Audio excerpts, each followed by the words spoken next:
मैं संत नहीं हूँ, मैं राधे माँ हूँ, सबको राह देने वाली माँ। ये मुझे पता था कि मेरे अंदर कुछ तो है, पावर्स तो मेरे अंदर है। मुझे सपने बहुत आते थे भगवान के, मुझे खींचते थे अपनी तरफ। भक्त भी उतने इम्पोर्टेंट है, लेकिन फैमिली भी उतनी इम्पोर्टेंट है। 100% भक्तों के भाव बदल गए हैं, मैंने बदलवा दिए उनके। फिर वो 3-4 चौकियों पे आते हैं, मैं फल डाल देती हूँ, फिर कृपा कर देता ऊपर वाला, नाम मेरा हो जाता है। आप कितनी अपनी मम्मी की तरह और कितनी अपने पापा की तरह, और किस वे में आप उनके तरह हो? दोनों की तरह। पापा समाज सेवक थे, मम्मी बच्चों की डिवोटी थी। लेकिन फिर उसके बाद कुछ क्राइसिस आए, उसके बाद थोड़ा डाउनफॉल आया, तो मेरे हस्बैंड फॉरेन चले गए थे। मेरे भक्तों को शौक है मेरा श्रृंगार करने का, तो मेरे बच्चों को शौक है, मेरे भक्तों को शौक है, तो मैं श्रृंगार करती हूँ। तो मैं साधु तो हूँ ही नहीं, मैंने कभी मेंशन ही नहीं किया कि मैं संत हूँ, मैं साधु हूँ, मैं हूँ ही नहीं, मैं तो राधे माँ हूँ। और बुरा क्या लगेगा, हाथी चले बाजार कुत्ते भौंके हजार। आज तक अगर बोलना होता तो मैं कितने साल पुराना वो चला था मीडिया में, मैं तब आ जाती सामने, मैं नहीं आई। कौन सा ऐसा पॉइंट था जहाँ पे आपको लगा कि ये जो लिखा गया है, ये जो बोला गया एकदम सरासर झूठ है? कि पैसा लेते हैं, मैं तो 1 रुपया नहीं कभी किससे मांगा ना लिया, नेचुरली लोग चढ़ाते हैं। एक्चुअली अगर सच पूछो तो मुझे डिप्रेशन हो गया था, डॉक्टर माचिस वाले ने फिर मेरा ट्रीटमेंट किया था। 2-3 साल डिप्रेशन रहा, मैं उठी नहीं थी आसन से, बेड से नहीं उठी थी 1 साल, चोट सीने पे लग गई थी। पर सवाल नहीं पूछा, जो मैंने नहीं किया वो कैसे हो गया। द्रौपदी का चीरहरण हो गया, सीता माता के साथ हुआ, माता पार्वती के साथ हुआ, उसको अग्नि में परीक्षा देनी पड़ी। तो मैं तो एक साधारण इंसान हूँ। कभी कभी जब मेरा मूड होता है तो मैं भगवान को सुनाती हूँ। एक प्यार का नगमा है, फानूस बनकर जिसकी हिफाजत हवा करे, वो शमा क्या बुझेगी जिसको रोशन खुदा करे। बहुतों के लिए एक्चुअली गुरु माँ है। और मुझे एक सुनहरा मौका मिला था कुछ दिन पहले, इनके इंटरव्यू करने से पहले, कि मैं उनकी चौकी अटेंड कर पाऊँ। और मैंने देखा कि मैंने पहली बार आया और मैंने भक्तों का एक भक्ति देखा उनके तरफ, और आँखों से बता देती है कि किसी भक्त को क्या दिक्कत हो रही है। आज उन्हीं की कहानी, उन्हीं की ज़ुबानी सुनने राधे माँ जी, थैंक यू सो मच कि आप, शुक्रिया ये आप कर रही है। वैसे तो आप ज़्यादा इंटरव्यूज़ नहीं देती, मुझे पता है, बट शुक्रिया, उस दिन हम मिले और उस दिन भी आपने मुझे बहुत वार्मथ के साथ एंड बहुत अपनापन दिखाया, तो पहले तो उसके लिए शुक्रिया। कैसी है आप? मैं एकदम ठीक हूँ, भगवान की कृपा है, गुरु महाराज की कृपा है। जी, मैंने इसलिए कहा कि ये आपकी कहानी, आपकी ज़ुबानी, बिकॉज़ राधे माँ को तो बहुत लोग जानते, बट राधे माँ जी की जो कहानी है वो बहुत लोग नहीं जानते। तो मुझे पहला सवाल मेरा ये होगा कि आपका जो भक्ति के साथ सफ़र है वो बहुत कम उम्र से चालू हो गया था, कहाँ से शुरू हुआ ये सब कुछ? ये मेरा सफ़र बाय बर्थ कह सकते हो कि बचपन में ही शुरू हो गया था, 5-6 साल की उम्र से शुरू हो गया था। आई डोंट नो, बचपन से मुझे काली माता से और गुरुद्वारा में मैं जाती थी, घंटों बैठ के मैं तपस्या करती थी। मुझे लगन थी भगवान से, बचपन से लगन थी। कोई एक ऐसी कहानी जहाँ पे आपको लगा कि आपने कुछ दिव्य चीज़ महसूस की जिसके वजह से आपको लगा कि आपका एक झुकाव है स्पिरिचुअलिटी की तरफ? ऐसा कुछ नहीं, बस मुझे सपने बहुत आते थे भगवान के, मुझे खींचते थे अपनी तरफ। माता रानी खींचती थी मुझे, और गुरुद्वारा साहब के मुझे सपने आते थे, तो इसलिए मैं जाती थी डेली। आपकी उम्र क्या होगी तभी? 5-6 साल। बाप रे। तो घर पे भी पूजा अर्चना सब कुछ होता था? घर पे भी भाव उसी तरीके का था या फिर आप में वो था ज़्यादा? नहीं, मेरे जो पापा थे, फादर साहब, वो घर में एक पूजा स्थान बनाया हुआ था, तो मैं अमृत वेले उठ के वहाँ पाठ करती थी बैठ के। मैं काफ़ी घंटे पाठ करती रहती थी, मतलब ग्रंथ साहब का था पाठ था, सुखमनी साहब, जपजी साहब, रहरास, ये पाठ थे। तो मैं फादर साहब को देखती थी, तो मैं धीरे धीरे पढ़ना स्टार्ट कर दिया था। तो मैं पढ़ती थी, देखती थी, पढ़ती थी। आपने कहा कि आपको भगवान के सपने आते थे, क्या था उन सपनों में? खींचते थे, मुझे अट्रैक्ट करते थे अपनी तरफ। मज़ा आता था, अच्छा लगता था उनसे, उनको रात को सपनों में देखना। मज़ा आता था बहुत ज़्यादा। अट्रैक्शन उनकी मुझे बहुत अच्छी लगती थी। वैसे आपके मम्मी और पापा क्या करते थे, मतलब बचपन में बचपन कैसा था आपका? मेरे पापा मतलब ऑफिसर थे। अच्छा। हाँ, और मम्मी? हाउसवाइफ। जब आपने घर पे देखिए औरतों की जो एक इज्जत होती है, औरतों के लिए जो भाव और प्यार होता है, जो इज्जत होता है, वो आपने घर पे भी देखा ही होगा। इसीलिए शायद आपने आप में ये दिव्य चीज़ आई। आपने जैसे बोला मैं बंगाली हूँ, तो हम लोगों के लिए सबसे मैं ज़्यादा, पंजाबी हूँ। हाँ जी, मुझे पता है। बट हम लोगों के लिए ना, बंगालियों के लिए भी देवी माँ बहुत इम्पॉर्टेंट है। मैं तो बचपन से सिर्फ दुर्गा माँ, काली माँ, आज भी मतलब अगर एग्ज़ाम्स हुआ है तब भी मैंने दुर्गा माँ, काली माँ को ही जय माँ काली, जय माँ दुर्गा बोल के गए हम। और अभी अभी कुछ ज़िंदगी में भी कुछ अच्छा होता है तब भी उनका नाम लेते हैं, ज़िंदगी में कभी कुछ बुरा होता है तब भी उनका नाम लेते हैं।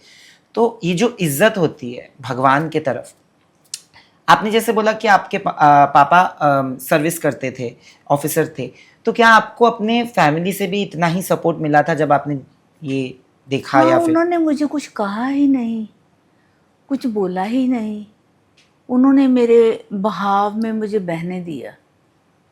उनको ना तो अच्छा लगा ना बुरा लगा। वो खुश थे कि मैं अपनी लाइफ में खुश हूँ। कुछ नहीं कहा उन्होंने मुझे। सुखविंदर कौर जो अभी राधे माँ बन गई, पर सुखविंदर कौर को, बच्ची जो थी, उसको अगर आप आज मिलते तो आप क्या कहते? अपने आप को तो मैं लव ही करती। बट उसके अलावा क्या बोलती? आपको तब पता नहीं था कि आप ज़िंदगी में कहाँ पहुँचेंगी। आपका जो एक लोगों का जो आपके हाँ, प्रति मेरे एक मन में भरोसा एक है। सोच थी कि मैं कौन हूँ, मेरा मकसद क्या है, मैं क्या करने आई हूँ। ये ज़रूर मैं सोचती थी। मैं मिरर बहुत देखती थी और मैं गुरु नानक देव जी का स्वरूप लगा के उनको पूछती थी मैं कौन हूँ। ये ज़रूर मैं पूछती थी। बट ज़िंदगी में कब ये उपलब्धि हुई कि नहीं, मुझे इसके आगे भी कुछ करना है? एक होता है जो डीपली स्पिरिचुअल होते हैं लोग, बहुत लोग आज के ज़माने में, स्पेशली इंडियंस, हम लोग एनीवे बहुत स्पिरिचुअल है। बट एक होता है कि स्पिरिचुअलिटी का ये जो फील होना कि मेरे में एक शक्ति है जिसके तहत मैं किसी की मदद कर पाऊंगी, ये आपको कब एक्चुअली महसूस हुई? ये मुझे शादी के बाद फील हो गया था। जब आपकी मेरी 17 साल की एज में शादी हो गई ना, क्योंकि मेरी मदर एक्सपायर हो गई थी। अच्छा। फिर मेरे पापा ने जल्दी शादी कर दी।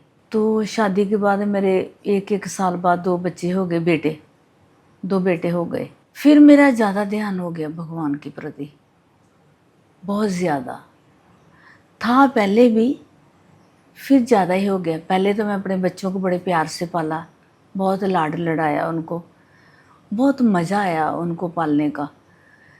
लेकिन मैं तो भी पाठ करती थी। सुबह अमृत वेले उठ के जपजी साहब का पाठ करना, 1 घंटा लगाना, पाठ करना। ये मुझे पता था कि मेरे अंदर कुछ तो है, पावर्स तो मेरे अंदर है, ये मुझे पता था। कैसे पता था कि ऐसा क्या हुआ जहाँ पे आपको लगा कि नहीं, ये पावर? इंट्यूशन होता था अंदर से। मैंने बोला ना, मेरे सपने आते थे मुझे, फिर सपने नहीं रुकते थे, सपने आते रहते थे। आपने ये चीज़ कहा कि आप बहुत कम उम्र में अपनी मम्मी को खो चुकी थी, आज सब आपको माँ की नज़रों से देखते हैं। कैसे जूझा आपने उस टाइम से? Because loss of a parent एक ऐसा पेन है जो ज़िंदगी भर रहता है, जो ज़िंदगी भर चुभता है, क्योंकि वो एक इरिवर्सिबल पेन है। मेरी ज़िंदगी का सबसे बड़ा डर वो है, क्योंकि मैं अपने मम्मी पापा से बहुत ज़्यादा क्लोज हूँ। कैसे जूझा आप? बिकॉज आप 17 साल की 2-3 थी। महीने तो बहुत रोए, फिर बहुत मेडिटेशन किया, बहुत ज़्यादा। पापा ने बोला मम्मी स्टार है, ऊपर देखा करो। तो जैसे पापा ने सिखा दिया, तो हम तो बच्चे थे, तो हम ऊपर ही देखते थे कि मम्मी वो ऊपर है, तारा है मम्मी। तो हम वही सोचने लगे कि मम्मी तारा है। बट इतने साल पहले हुआ है ये चीज़, ये घटना, बट इतने साल आप सबकी माँ बनी रही, बट कहीं ऐसा हुआ, कभी भी ऐसा महसूस होता है कि काश मेरी माँ इधर होती? ऑफ कोर्स, वो तो मुझे आज भी याद आती है। मैं आज भी बहुत याद करती हूँ कि काश वो होती तो मैं अपने भवन पे रख के उसकी सेवा करती। मैं आज भी अपनी बहुओं के साथ, ये छोटी माँ के साथ जिक्र करती हूँ, काश वो होती और उसकी सेवा करती। मैं जब आपके सास के लिए भी ये फीलिंग आती है। जो भी आपके इर्द गिर्द है, उस दिन मैं जिनसे भी मिला तो उनमें से मैंने आज भी बात किया, तो आपकी ज़िंदगी के 5 उसूल हैं, उसमें सबसे बड़ा उसूल ये है कि अपने मम्मी और पापा का ध्यान रखना, वो सबसे ज़्यादा इम्पोर्टेंट रहा है। तो मुझे ये जानना है आपसे कि आपने अपनी मम्मी को खो दिया बहुत जल्दी, पापा ने आपकी शादी करवा दी, ऐसा आपको कब लगा कि नहीं, मुझे भी मेरे मम्मी पापा के लिए, ताकि वो मेरे पे गर्व करे, जहाँ से भी हो वो मेरे लिए गर्व करे, मैं कुछ करूँ? ये मुझे बचपन से ही था कि मुझे कोई बुरा काम नहीं करना है जिससे मेरे पापा को मतलब कि आंखें नीची करनी पड़े। और मम्मी की तरफ से अगर बोलना है, दोनों के लिए। आप कितनी अपनी मम्मी की तरह और कितनी अपनी पापा की तरह, और किस वे में आप उनके तरह हो? दोनों की तरह। पापा समाज सेवक थे, मम्मी बच्चों की डिवोटी थी। सबसे बड़े भगवान तो वो होते हैं, मम्मी पापा। तो मैं ये जानना चाहता हूँ कि आपको लगता है कि बहुत लोग बोलते हैं कि जब आप एक पेरेंट खो देते एक हो। मिनट। हाँ जी।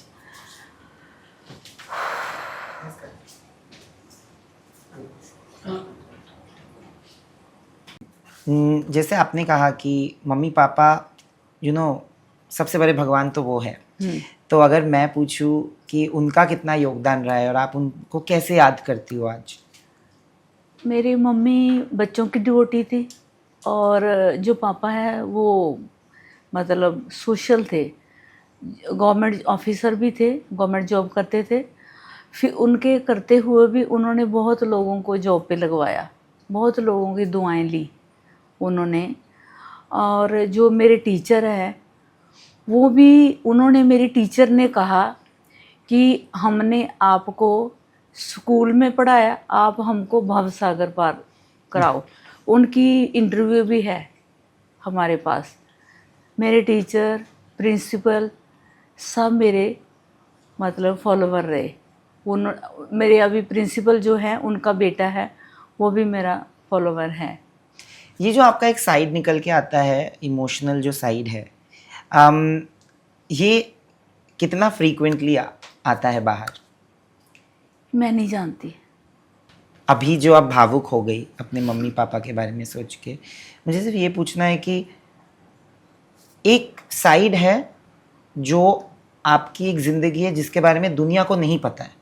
ये भी नहीं मैं जानती, मुझे पता ही नहीं लगता, मैं कभी इमोशनल हो जाती हूँ। बेसिकली मेरा नेचर इमोशनल है।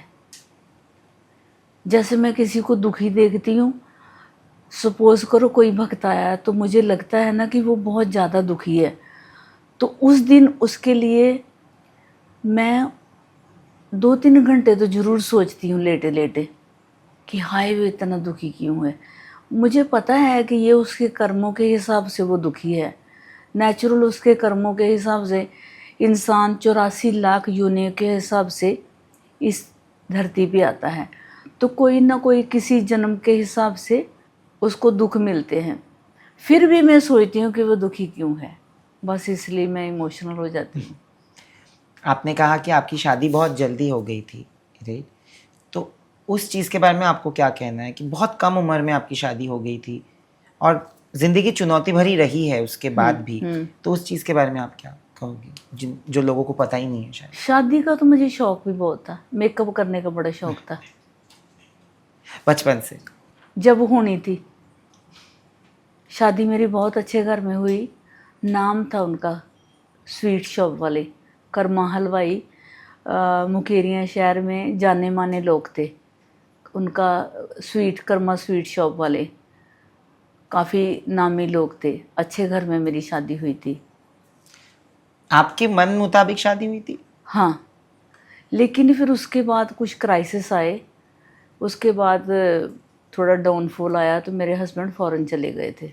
तब आपने अकेले 2 बेटे को रेज़ किया। ज़िंदगी चुनौती भरी रही होगी शुरू में? हाँ रही। अगर आप कुछ बोलना चाहें उस बारे में, माँ बनने के बाद जो चुनौतियाँ आपने देखी है। नहीं, माँ बनने का तो मुझे बहुत अच्छा फीलिंग था। माँ बनने का तो एहसास ही बहुत अच्छा था, बहुत अच्छी फीलिंग थी।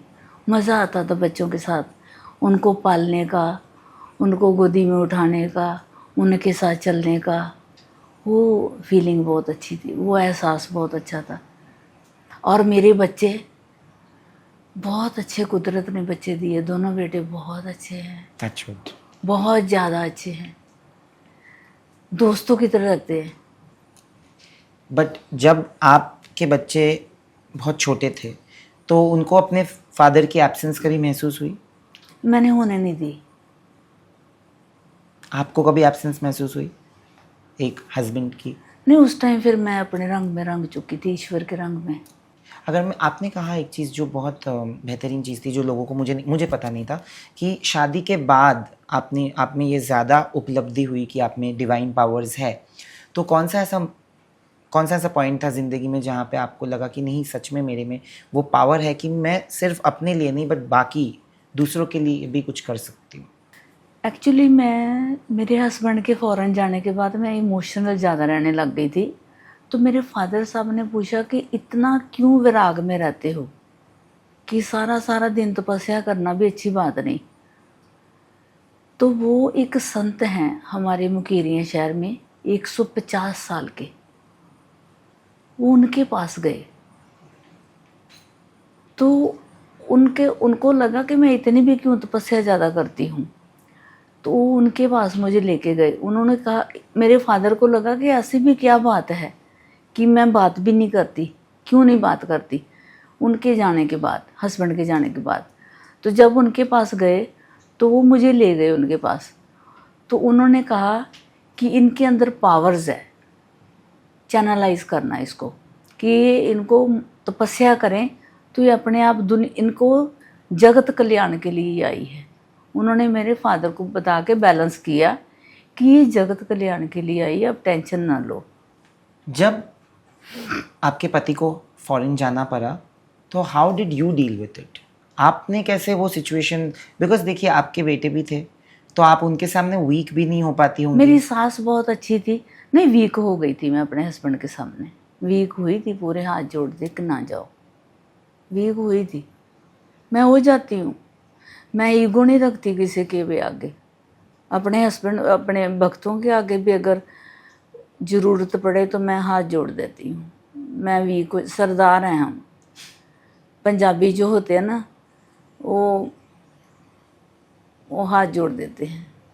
वो सरदारों में कहीं भी देखो, गुरु ग्रंथ साहब में, कहीं भी देखो दरबार साहब में, सब हाथ जोड़ते हैं, उनके हाथ जुड़े होते हैं, तभी तो इतने ऊपर हैं। जी। मैं हो जाती हूँ वीक, अपने बच्चों के आगे भी जोड़ देती हैं, पर मेरे बच्चे ऐसे करने नहीं देते। वो कहते हैं हमारे हाथ जुड़े, आपके नहीं जुड़ने चाहिए। आपके खुद के फादर, आपने जैसे बोला कि आपके जो मदर इन लॉ थे वो बहुत सपोर्टिव थे। बहुत ज़्यादा, भगवान का दूसरा रूप। मेरी माँ, मेरे फादर, मेरी सास, ससुर नहीं थे। मदर इन लॉ भी बहुत अच्छी थी, मेरे साथ ही रहते थे। उस टाइम पे जब आप वीक हो रही थी तो उन्होंने कितना आपको संभाला? बहुत ज़्यादा, बहुत। उनकी मेरी मदर इन लॉ की भी बड़ी याद आती है। काश वो होती आज। पहले तो मैं जगह जगह रहती थी ना, कभी कहीं लोग ले जाते थे मुझे भक्त, मैं भक्तों के घरों में रहती थी। मुझे डर था कोई गलत ना समझ ले कि अपने परिवार को अपने साथ रखते हैं, क्योंकि डर लगता ना दुनिया से, कि कोई ये ना समझ ले कि सास को ले आए, पति को ले आए, बच्चों को ले आए। लोग मुझे रखना चाहते हैं, लेकिन दुनिया ऐसी है ना, फैमिली को नहीं रखना चाहेगी। तो फिर मैं इसलिए डर के मारे लाई नहीं कोई कि सास को ले आए। लेकिन मुझे आज भी गम है कि उनकी सेवा नहीं कर पाई। फैमिली कितनी इम्पोर्टेंट है आपके लिए? बहुत ज़्यादा, भक्त भी उतने इम्पोर्टेंट है लेकिन फैमिली भी उतनी इम्पोर्टेंट है। आपकी फैमिली भी जिस तरीके से भक्तों से मिलती है, क्योंकि मैंने देखा है कि आपसे मिलने से पहले सब इतने अच्छे से उनसे बात करते, बिकॉज मैं तो पहली बार आया था उस दिन आपसे मिलने, और मैंने देखा कि आपसे तो मैं थोड़ी देर बाद मिला, बट आपसे पहले मैंने नीचे भी लोगों से मिला जो आपके भक्त भी है, जो आपके फैमिली जैसे है, और ऊपर भी मैंने आपके सारे फैमिली मेम्बर से मिला हूँ, सब से एक्चुअली, सारे एजेस के, and everybody is very sweet. तो मैं सिर्फ ये बोलना चाहता हूँ कि फैमिली इम्पोर्टेंट है। कभी कभी आपको लगता है कि ज़िंदगी में बहुत लोग, आज अगर आप कोई भी सोशल मीडिया पे चले ये जो जाए, मिठाई वाले है ना, जी संजीव गुप्ता, जी। राजीव गुप्ता, राजीव की वाइफ, ये बहुत अच्छी, ये भी मेरी फैमिली में आती जी, उनको इसलिए मैंने, ये मेरी फैमिली में है। राजीव की वाइफ, ये मेरी मेघा जैसी है, मनीषा जैसी है। तो इसको भी खोना मेरे लिए एक बहुत बड़े दर्द की कहानी है।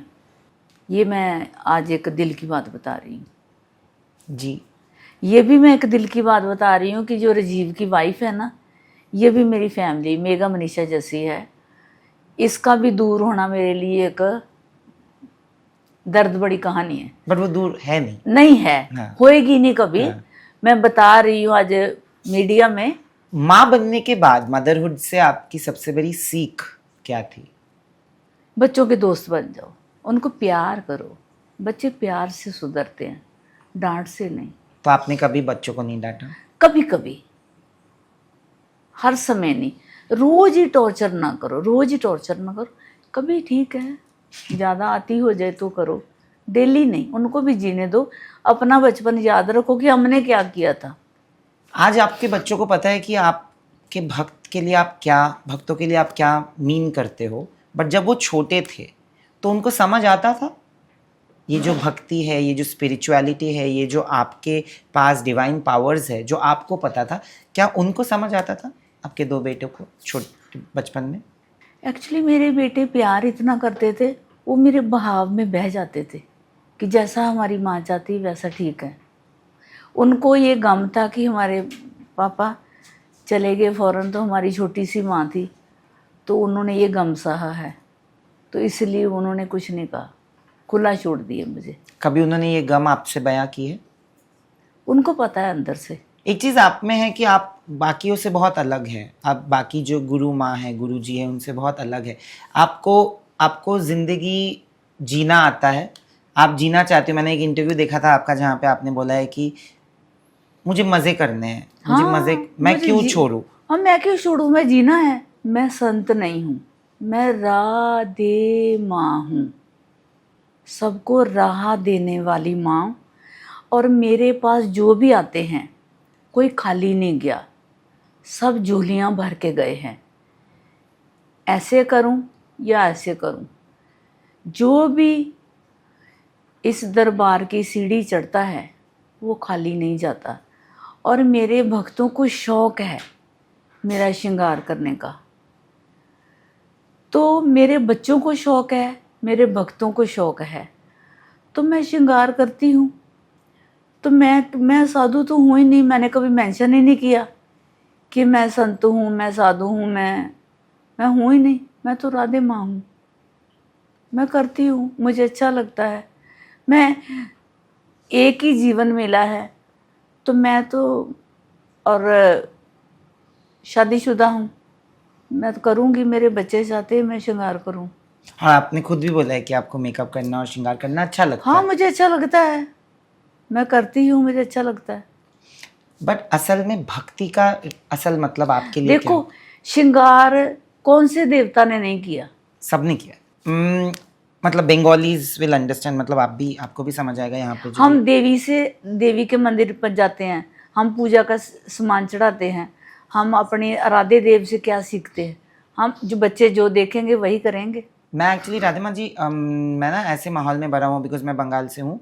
तो बंगाल में दुर्गा पूजा सबसे बड़ा फेस्टिवल होता है। जब दुर्गा माँ को हम ससुराल वापस भेजते हैं, Durga Puja is basically celebrated जहाँ पे मायके आती है दुर्गा माँ हमारे घर। और जब हम उनको वापस भेजते हैं ससुराल, तो हम श्रृंगार करके ही भेजते हैं, हम उसको सिंदूर खेला बोलते हैं, जहाँ पे all married women actually place with Sindoor, and एक दूसरे पे वो, जैसे होली में हम रंग लगाते हैं तो वो सिंदूर लगाते हैं, और वो सुहागन औरतें करती है ना। आज तो सिर्फ औरतें भी नहीं, आज तो बहुत फैमिलीज में सब करने लगे हैं, even boys, because it's a divine thing. तो मुझे पता है कि आप क्या बोल रही है कि श्रृंगार करना, मतलब हम लोग भी करते हैं ऐसे देवी माँ का और श्रृंगार। सारी सुहागनें करती हैं श्रृंगार, मैं क्यों ना करूं। अगर भक्ति के बारे में पूछे तो भक्ति का असल मतलब आपके लिए क्या है? भक्ति का मतलब ये है प्रेम, पूजा। प्रेम और पूजा है मेरे मतलब भक्ति का। बचपन से भक्ति आपके लिए कितनी इंपॉर्टेंट रही है? देखो, हम करने वाले कुछ नहीं, ये भक्ति जो है ना ईश्वर ही करवाता है। जिसके भी माइंड में डालना है वही डालता है भक्ति।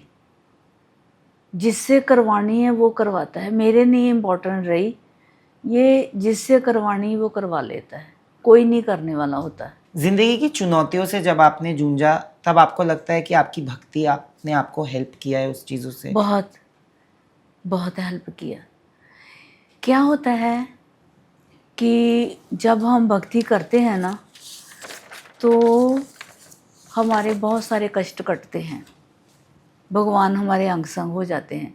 सपोज करो, जैसे कोई भी इंसान है, मुझे याद कर रहा है, मुझे पता लग जाता है कि रोज़ मेरे पास आता है, रोज़ मेरे पास आता है, मेरे से लाख रुपए मांग रहा है, मैं 50 तो दे ही दूंगी ना। अगर मैं काइंड हो सकती हूँ, जो ईश्वर है वो कितना काइंड होगा। तो अगर रोज़ रोज़ उसकी दरबार की कुंडी खड़काएगा, क्या वो कृपा नहीं करेगा? ये फ़र्क है। तो जब भक्त आपके पास आते हैं तो वो किस चीज़ की मांग ज़्यादा करते हैं? पैसा, प्यार या सुकून? सब कुछ। प्यार तो सुकून तो कम ही मांगते हैं सारे। कोई कहता है कि मेरी कृपा कर दो, मेरा बिजनेस बढ़ा दो। मैंने ये सुना है, इसलिए मैंने ये सवाल पूछा, क्योंकि मैंने ये सुना है कि बहुत बार ऐसे होते हैं कि जिनको बच्चे नहीं हो रहे, जिन कपल्स को, वो आते हैं और ऐसा भी हुआ है कि आपकी दुआओं से उनको बच्चा हो गया है। हाँ, 3-4 लोगों को ऐसा हुआ है। तो जब वो आपके पास आए तो उन्होंने क्या बोला या किया? आपने क्या मुझे देखा मौली उनमें? बांधते हैं आके, अच्छा, मन्नत। तो हाँ मन्नत मानते हैं। फिर वो 3-4 चौकियों पे आते हैं, मैं फल डाल देती हूँ, फिर कृपा कर देता ऊपर वाला, नाम मेरा हो जाता है। बट ज़िंदगी में सिर्फ अच्छी चीज़ें ही नहीं हुई हैं, आप बहुत सारी बुरी बुरी चीज़ों से भी गुजर चुकी हैं। आपकी ज़िंदगी में चुनौतियाँ भी बहुत रही हैं। कोई एक मुकाम ऐसा हो जहाँ पे आप खुद वीक फील कर? हाँ, कभी हो भी जाता है, हो जाता है कभी। तो उन सब टाइम में आपने कैसे उन सब चीज़ों से बाहर आए? Meditation, meditation. एक चीज़ ऐसी है राधिमा जी, कि हर किसी की राय आपके बारे में तो सेम नहीं होगी, तो कभी आपको कुछ बुरा लगता है? राय तो मैं नहीं सोचती, राय तो लोगों की भगवान के लिए भी नहीं होती, तो मुझे क्या छोड़ेंगे। बट कभी आपको लगता है कि आपका जो साइड है शायद वो सुन नहीं पाते, क्योंकि आप बोलती नहीं है कि आपको बुरा लगता है, तो आप शायद नहीं, मुझे बुरा नहीं लगता, मैं सुनाने नहीं चाहती। इसका मुझे नेचर बहुत अच्छा लगा। He is very humble, down to earth. इसका नेचर मुझे बड़ा अच्छा लगा, तो मैंने पॉडकास्ट पे आ गई। अदरवाइज मैंने सुनना ही नहीं चाहती, मैं नहीं सुनाना चाहती, डोंट केयर। बट तब बुरा लगा था जब भी कुछ ना भी हुआ था? ना ना ना ना ना, नेवर। जिंदगी में मुझे पता था, मैं गुरबाणी पढ़ी है, मेरे को कैसे बुरा लगता? मैं तो बहुत सब कुछ जानती हूँ, और बुरा क्या लगेगा? हाथी चले बाजार, कुत्ते भौंके 1000, और बुरा क्यों लगेगा? और मैं सुनना ही नहीं चाहती क्या बोलते हैं। मुझे पता है मुझे जो करना मैं करूँगी, करती जाऊँगी। आज तक अगर बोलना होता तो मैं कितने साल पुराना हो चला था मीडिया में, मैं तब आ जाती सामने, मैं नहीं आई। मुझे पता था जो उनका काम है वो करें, जो मेरा काम है मैं करूँगी। तो आप कभी मीडिया के सामने तब नहीं आना मैं चाहते? आई नहीं कभी। अदरवाइज मैं टेंशन नहीं लेती, आई डोंट केयर। मुझे अपनी पूजा से मतलब है, अपने मेडिटेशन से मतलब है, अपने भक्तों से। आई वेरी क्या कहते हैं, अनबॉदर्ड। हाँ यस, कह सकते हो। बट मेरा एक सवाल है, आप इसको जवाब देना चाहती है तो आप दे सकती है, या फिर नहीं देना चाहती, नो प्रॉब्लम। बट आपने जो बोला, मेरा सवाल ये है कि I am very satisfied with my Prabhu. पर एक साइड आपका भी तो है, ह्यूमन साइड। आपने आज खुद ही बोला कि आप इमोशनल हो। हाँ, वो मैं हो जाती हूँ, पर टेंशन नहीं लेती कि इनको जवाब देना मैं नहीं समझती कि इनको जवाब दूँ। इमोशनल मैं हो जाती हूँ, कभी कभी मैं रो लेती हूँ बहुत, लेकिन जवाब देना नहीं मैं समझती कि मैं क्यों सामने आऊँ। मैं नहीं सामने आना, नहीं आई, मैं मीडिया के सामने नहीं आई। क्या आपको लगता है कि तब अगर आप सामने आ जाती तो आपके साइड की कहानी भी लोगों को पता चल जाती? हाँ, पता लगती, मैं तो बहुत पॉपुलर हो जाती, पर उससे ज़्यादा पॉपुलर अब हूँ। चुप रहने से ज़्यादा नाम हो गया, चुप रहने से ज़्यादा अच्छा लगा। बोलती तो शायद ज़्यादा बुरा बोल देती, उस टाइम एंगर हो जाता, ज़्यादा एंगर आ जाता। कोई भी ऐसा पॉइंट था जहाँ पे आपको सच में जो चीज़ लिखी जा रही थी या बोली जा रही थी उससे गुस्सा आया? कोई भी चीज़ पढ़ के? हाँ, गुस्सा तो आया था, क्यों नहीं आएगा गुस्सा। जब कोई झूठ बोलेगा, झूठ लेकर आएगा, गुस्सा तो आता है, ह्यूमन नेचर है। कौन सा ऐसा पॉइंट था जहाँ पे आपको लगा कि ये जो लिखा गया है, ये जो बोला गया एकदम सरासर झूठ है? कि पैसा लेते हैं। मैं तो 1 रुपया नहीं कभी किससे मांगा ना लिया। नेचुरली लोग चढ़ाते हैं, जिनके अब इतने, जिसको बच्चा ही नहीं हो रहा 13 साल से, उसको बच्चा होगा तो चढ़ाएगा ही ना पैसा। जिसका बिजनेस ही 10-10 साल से रुका हुआ है, उसका बिजनेस चलेगा, वो चढ़ाएगा ही। इसमें मेरा क्या कसूर है? मैं थोड़ी मांगा उससे। एक बंदा खड़ा होकर कह दे कि मैंने उससे पैसा मांगा, मैं थोड़ी बोलूँगी कि नहीं मैंने लेना। अब तुम्हें कोई देगा कोई, तो तुम थोड़ी रोकोगे गिफ्ट को मैंने चढ़ाएगा कोई। अगर किसी को 100 रुपये का काम हुआ तो 5 रुपये चढ़ा गए तो इसमें क्या, आई डोंट केयर। 100 रुपये का तुमने काम किया तो तुम्हें 5 रुपये कोई चढ़ा गया तो थोड़ी ना कोई अच्छा कर गया, 5 रुपये तो चढ़ा के गया, मांगा तो नहीं था ना तुमने। बट उस टाइम पे, उस दौर पे जब आपके भक्त आपके साथ थे तो उससे पावर मिला, एक स्ट्रेंथ मिला? भक्त मेरे सारे साथ थे। धरना, दिल्ली में से गाड़ियां भर, ट्रेनें भर भर के आई मेरा दर्शन करने कि हमारी माँ स्ट्रांग रहे। टली बाबा से पूछो, दिल्ली से भर भर के लोग बाथरूम में से सो के आए। जिन जिन को फ्लाइट में टिकट नहीं, उनको लगा कि हमारी माँ को स्ट्रॉन्ग करना है, हमारी माँ ना हो जाए डिस्टर्ब। उनको पता था कि मेरा नेचर नेचुरल भी, मैं इमोशनल हूँ। कभी कभी जैसे मदर की याद आ जाती है, जैसे कभी कभी कुछ भी जैसे कुछ भक्तों से है मुझे बहुत प्यार। जैसे कोई रो रहा होता ना, जब उसको रोता हुआ देखते तो मेरे भी आंसू निकल आते। सच्चा होना चाहिए। जैसे कई कोई झूठा रोते हैं ना, कई बार कोई सच्चा रोता तो उसको देख के तो मेरे भी आंसू निकल आते हैं। आप फर्क कर पाती हो? ऑफ कोर्स आप कर पाती हो, बट कैसे कर पाती हो? मैं तो नहीं कर पाता। मैं तो मुझे सबसे पता लग बुद्धू जाता इंसान है, हूँ मुझे जिंदगी पता में। लग जाता है कि ये सच्चा रो रहा है, ये झूठा रो रहा है। कुछ ऐसे भी भक्त जिंदगी में आए जो मेरे पास बिल्कुल डिप्रेस थे, जब वो पूरी चढ़ाई चढ़ गए तो फिर वो मुझे भूल गए। ऐसे भी लोग आए बहुत, लेकिन नो प्रॉब्लम। पर मुझे आपसे अभी अपने बारे में एक चीज़ पूछना है। आपने अभी बोल ही दिया तो मैं पूछ ही लेता हूँ। ये पता कैसे लगेगा कि जो आपके सामने मतलब मदद मांग के रो रहा है, या फिर जो अपनी ज़िंदगी की कुछ एक चीज़ बोल रही है जहाँ पे आप भावुक हो? जैसे मैं बहुत इमोशनल हूँ, बट मुझे लगता है कि कभी कभी अब मैं 34 साल का हूँ, तो कभी कभी लगता है कि अब उम्र बढ़ रही है तो इतना नाइव और इतना मतलब इनोसेंट होने का कोई मतलब नहीं है, क्योंकि दुनिया में उस चीज़ की वैल्यू नहीं है। मत हो इमोशनल मत हो। नहीं, आज अगर आप अच्छा चीज़ करते हो तो गुडनेस, जो मैं बोल भी रहा था इधर शायद, कि जो भलाई का ज़माना बोलते हैं ना, वो भलाई का ज़माना उतना नहीं रहा है। आज जो भले लोग हैं उनको एक्सप्लॉइट ज़्यादा किया जाता है, Yes. अप्रिशिएट कम किया जाता है, एक्सप्लॉइट ज़्यादा किया जाता है। और मुझे लगता है कभी कभी कि वो फ़र्क कैसे करे। मुझे समझ में नहीं आता कि ये जो इंसान है, एक जन ने माँ जी अगर किसी ने मुझे झूठ बोल दिया, अब मैं दूसरे किसी के जो प्रॉब्लम है उसको झूठ कैसे मान लूँ जस्ट बिकॉज किसी और ने मुझे झूठ बोला है? तो मैं ये सोच के उन पे भी भरोसा कर देता हूँ, अच्छा उनको भी मदद कर देता हूँ, पर फिर इवेंचुअली तो मुझे पता चल जाता कि मैं तो बुद्धू बनाया गया है।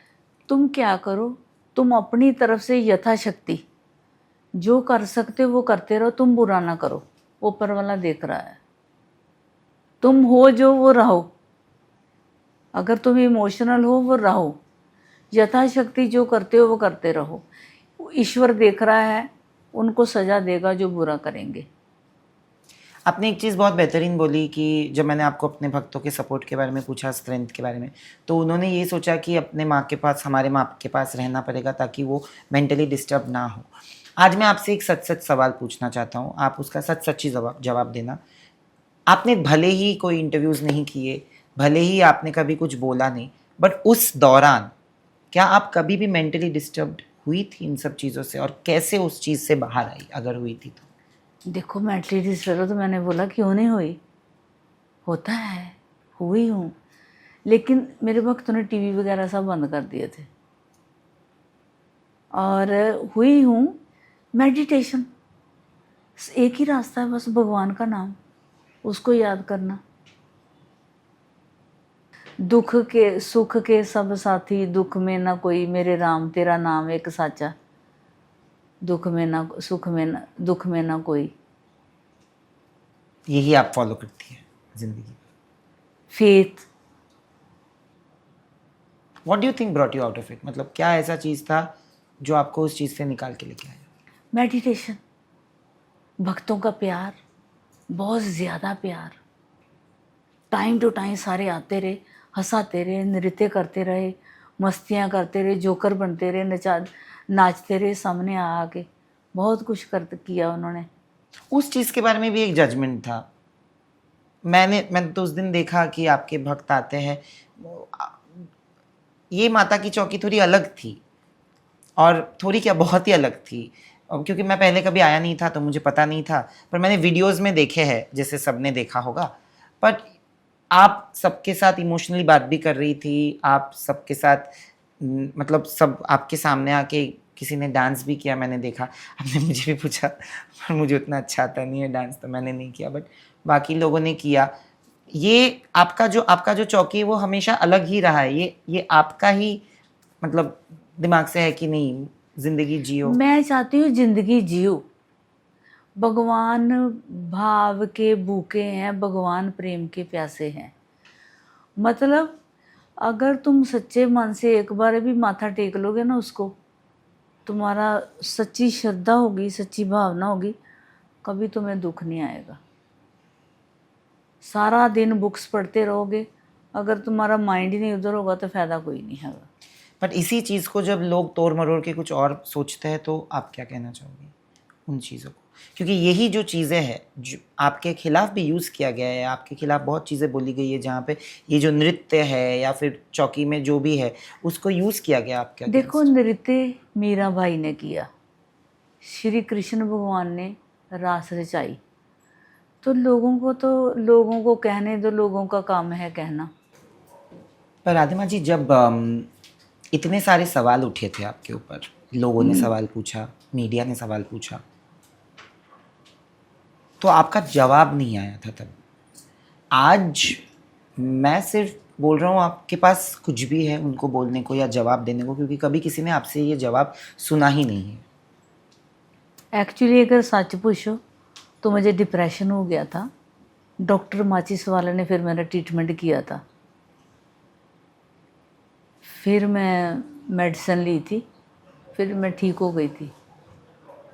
थोड़ा टाइम मुझे मेडिसिन लेनी पड़ेगी, डॉक्टर माचिस वाला, मुंबई में।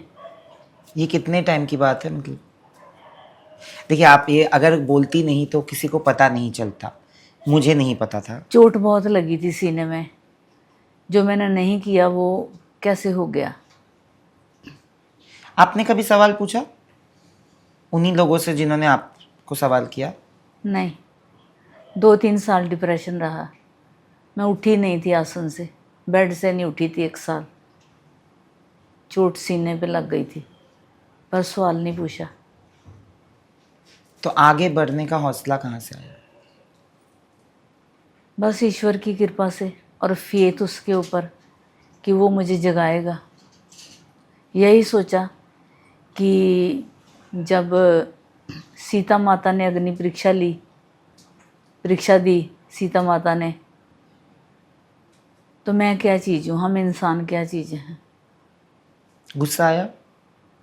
गुस्सा नहीं आया, गुस्सा नहीं आया, दुख हुआ। गुस्सा नहीं मुझे इतना आता, दुख होता है मेरे मन में। कभी ऐसा फील हुआ, आपने जैसे बोला कि आप डिप्रेशन में थी, तो कभी ऐसा फील हुआ कि मैं सो गई थी, होश नहीं रहा था मुझे, 1 साल सो ही गई थी। उस टाइम पे कभी ऐसा फील हुआ कि सब कुछ छोड़ छाड़ के एकदम साधारण जीवन जीते हैं? बच्चों ने नहीं जीने दिया। बच्चों ने जैसे रितु को भी बीच में मैं बोल रही हूँ, इन्होंने केयर बहुत की।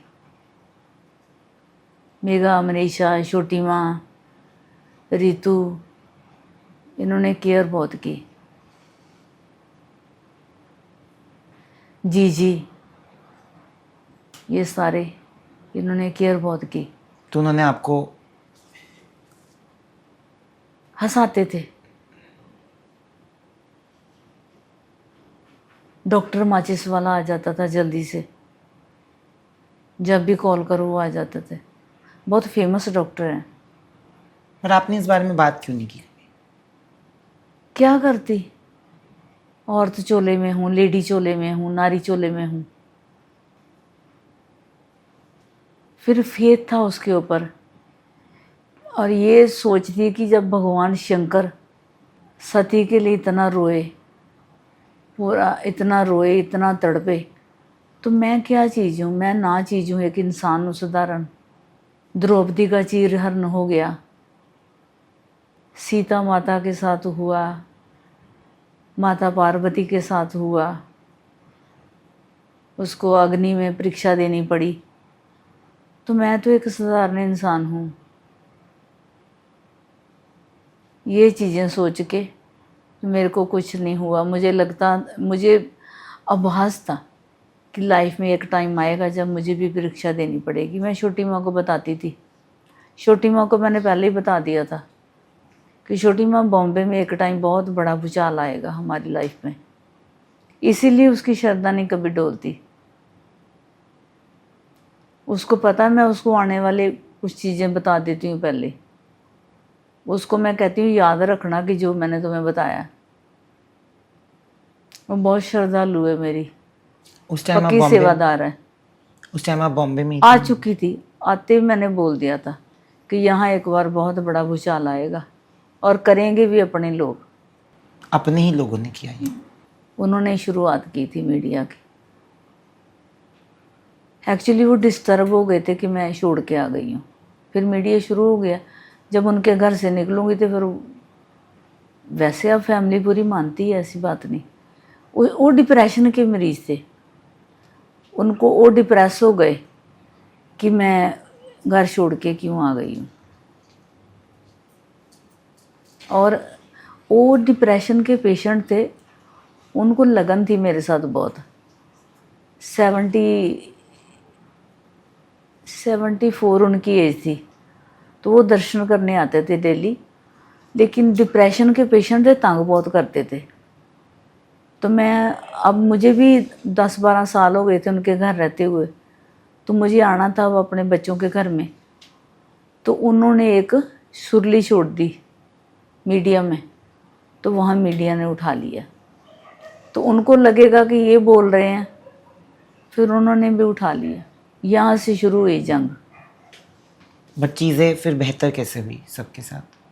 ईश्वर की कृपा से, गुरु महाराज की कृपा से। मैं चुप रही, 6 महीने चुप रहे। फिर उसके बाद जो उनका बेटा, बड़ा बेटा, उसने मेरा बड़ा साथ दिया।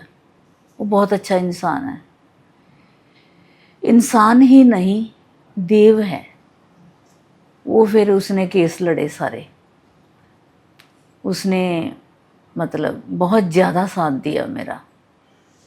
केस लड़े, अगेंस्ट हो गया सबके। उसको पता था कि मैं बुरी नहीं हूँ। उसकी बीवी भी साथ थी, वो भी साथ था। फिर उसने उन्होंने बोल दिया चौकियाँ बंद कर दो, दर्शन देने बंद कर दो। फिर मैंने, वो मेरी बात सुनता है बैठा हुआ, तो मैंने कहा इससे हम हार जाएंगे, अगर हम चौकियाँ बंद कर देंगे ना तो हम हार जाएंगे, लगेगा हम गलत हैं। तो मैंने कहा मैं सच्ची हूँ, चौकियाँ शुरू करो, मैं फिर पावर में आऊँगी। जब भक्त लोग का भक्ति करेंगे तो मैं फिर पावर में आऊँगी। फिर चौकियाँ शुरू कर दी। वो मेरा सच्चा भक्त है। सच्चा भक्त वही होता है जो हुक्म को माने।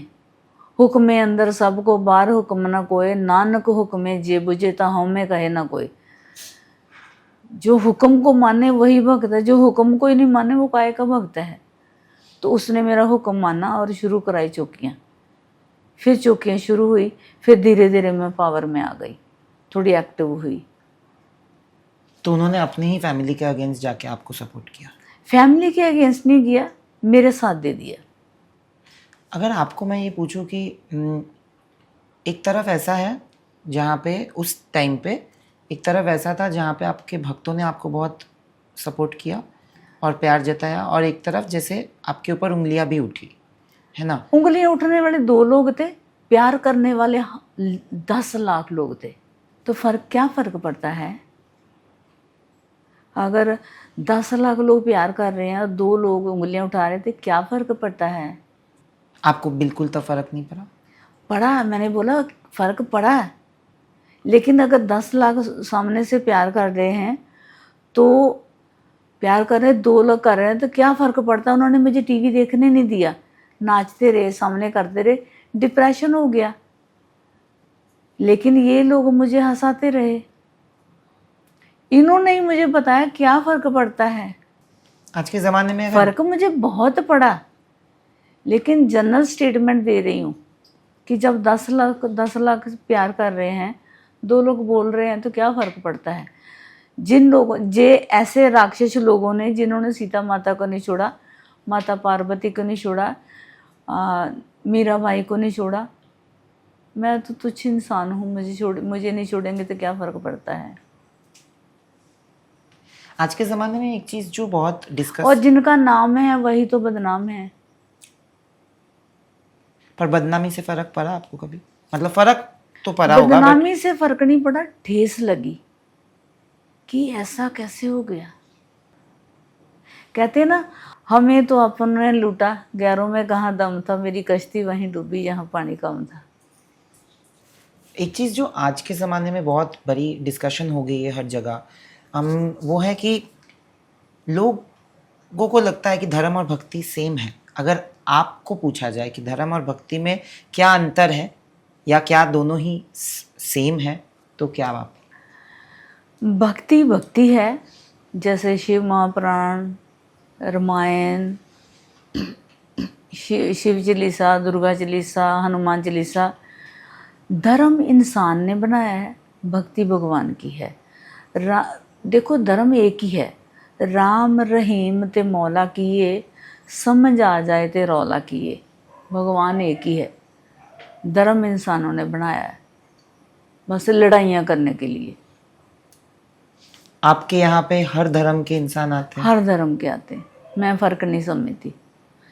सबसे बड़ा धर्म इंसानियत धर्म है, जिसमें इंसानियत नहीं वो कोई नहीं। इंसानियत बहुत ज़रूरी है। क्या आपको लग रहा है कि आज के ज़माने में इंसानियत कम हो रही है? एटलीस्ट हो रही है कम। लोग पैसे के पीछे ज़्यादा हैं, पैसे के पीछे दौड़ रहे हैं, हाय हाय हाय हाय ज़्यादा है। अगर ये छोड़ के प्रभु के पीछे दौड़ें, फैमिली के पीछे दौड़ें, सब कुछ मिलेगा। गुरु के पीछे दौड़ें, सच्चा गुरु, पूरे गुरु का सुनो उपदेश, नानक पूरे के संग पूरे लेख। वैसे तो देखिए, मुझे पता है कि आप गुरु माँ है, आपको सब भक्ति से देखते हैं, बट हमारे इसमें थोड़ा सा रैपिड फायर, थोड़ा फन भी करते हैं। पर मैंने इसलिए प्रिपेयर किया है क्योंकि मैं जब चौकी में आया था तो मैंने देखा कि आपके यहाँ पे सब कुछ सीरियस ही सिर्फ नहीं है।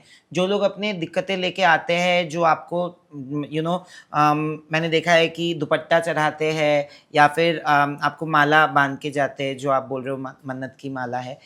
मैंने ये भी देखा है कि आप मस्ती भी उतनी ही करती हो। तो मैंने सोचा ये गुस्ताखी माफ, बट हम लोग एक गेम खेलते हैं रैपिड फायर बोल के, आपने देखा होगा अगर आपने बाकी शोज देखे होंगे। तो बहुत सिंपल सा रैपिड फायर है ताकि लोग थोड़ा आपके फन साइड को भी जान पाए।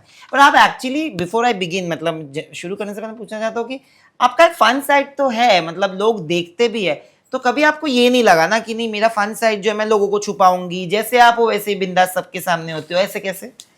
हाँ, मैं फन लविंग भी हूँ। मैं भगवान को गाना भी सुनाती हूँ और मैं बोल के भी सुनाती हूँ और उससे म्यूज़िक लगा के भी सुनाती हूँ। तो अभी भी मैं पब्लिक को भी, ऑडियंस को भी सुनाना चाहती हूँ। अच्छा, सारे गाना गाना सुने। ओ गाना गाऊंगी। ये गाना भगवान के लिए है जो मैं सुनाती हूँ। कभी कभी जब मेरा मूड होता है तो मैं भगवान को सुनाती हूँ। एक प्यार का नगमा है, मौजों की रुबानी है, जिंदगी और कुछ भी नहीं, तेरी मेरी कहानी है।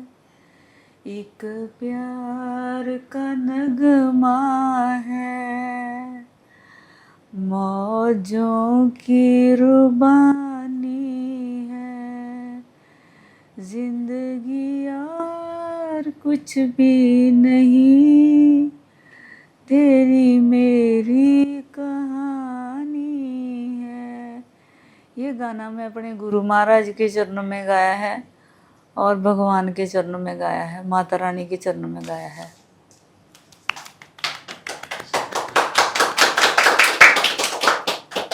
बट सिर्फ गाना नहीं, आपको तो नृत्य भी पसंद है, ये मुझे पता है बिकॉज मैंने खुद देखा है। आपका एक अफिनिटी है towards dance and towards art and towards any form of art, basically music and dance. तो नृत्य में आपको सबसे वो कौन सा गाना है जो बजते ही आप तुरंत फौरन मतलब आपके पैर थिरकने लगते हैं? मेरे पापा की जब डेथ थी ना, होनी थी, 1 हफ्ता पहले उन्होंने मुझे एक गाना भेजा था, लग जा गले कि फिर ये रात हो या ना हो। ये गाना जब बजता है ना, या तो मैं रोती हूँ या फिर ज़ोर ज़ोर से नृत्य करती हूँ। 1 हफ्ता पहले उन्होंने मुझे ये गाना भेजा था मेरे मोबाइल पे। पर मुझे तो पता था कि आपको एक और गाना पसंद है। कौन सा? कौन सा था? कह रही दीवानी, उस दिन आपने वो गाना आपने बोला कि उसमें हाँ हाँ, आपको ये गाना पसंद है। वो मेरे पापा का है, उन्होंने मुझे भेजा था ये, तू मेरा है, तू मेरा है, हाँ, हक मेरा है। हाँ हाँ, ये वाला आपको पसंद है ना? तो इस पे आपने मतलब जब आप खुश होती हो तब आप डांस करती हो? हाँ, जब बहुत खुश होती हूँ। चलिए रैपिड फायर करते हैं फिर। चाय या कॉफी? कॉफी। ओह, कॉफी ब्लैक कॉफी या चीनी डाल के, दूध काफी डाल? सारी चीनी डाल के। काफी सारी चीनी डाल के, अच्छी बात है। मंदिर की शांति या समुंदर की शांति? मंदिर की। दिन में मंदिर हो, कोई भी जगह हो, आई मीन यहाँ पर बैठ के तपस्या कर सकूं, जहाँ बैठ के तपस्या करने को मिले वही शांति। मंदिर की कह सकते हो, मंदिर की शांति। मौन या संगीत? संगीत। ये तो हमने देख लिया। सुबह की प्रार्थना या कभी दिल से की गई प्रार्थना? कभी भी दिल से करो, भगवान हर समय सुनते हैं। ये मैंने अपनी लाइफ में फील किया है, जो फील किया वही बता रही हूँ। एक शब्द में आपको अगर डिफाइन करना हो तो प्यार। प्यार। प्यार को कैसे डिफाइन करोगे एक शब्द में? I love you. जिंदगी? भगवान तक जाने की जर्नी। विश्वास? श्रद्धा। खुशी? लख खुशियाँ पातशाहियाँ जे सतगुर नदर करे। और लास्ट वाला भगवान? भगवान फानूस बनकर जिसकी हिफाजत हवा करे, वो शमा क्या बुझेगी जिसको रोशन खुदा करे। इस मोमेंट में मेरा आखिरी सवाल होगा कि आपने इतना वक्त निकाल के हमारे साथ पॉडकास्ट किया, आपकी की कहानी आप ही की ज़ुबानी आपने सुनाई लोगों के लिए, आपके भक्तों के लिए और बाकी लोगों के लिए भी, जिन्होंने आपके बारे में कोई राय रखा होगा, नहीं रखा होगा, वो अलग बात है। बट अगर आपको उन सब से कुछ एक चीज़ कहनी हो तो आप क्या कहेंगी? मैं कहूँगी कि सब खुश रहें, तनाव में न रहें, माता पिता की सेवा करो और जब बच्चे 3-4 साल के हो जाएं तो उनको शिव महापुराण, दुर्गा चालीसा, हनुमान चालीसा दे दें ताकि बच्चे पढ़ें और बच्चों को हिस्टोरिकल मंदिरों में मत्था टिकवाएं। अगर जा सकते हैं ठीक है, नहीं तो माता पिता ही भगवान हैं। और जब बच्चे बड़े हो जाएं उनके साथ दोस्तों की तरह रहें, नहीं तो बच्चे फ्रस्ट्रेशन में आके बाहर दोस्ती ढूंढते हैं। और जय माता की। Thank you so much. Thank you.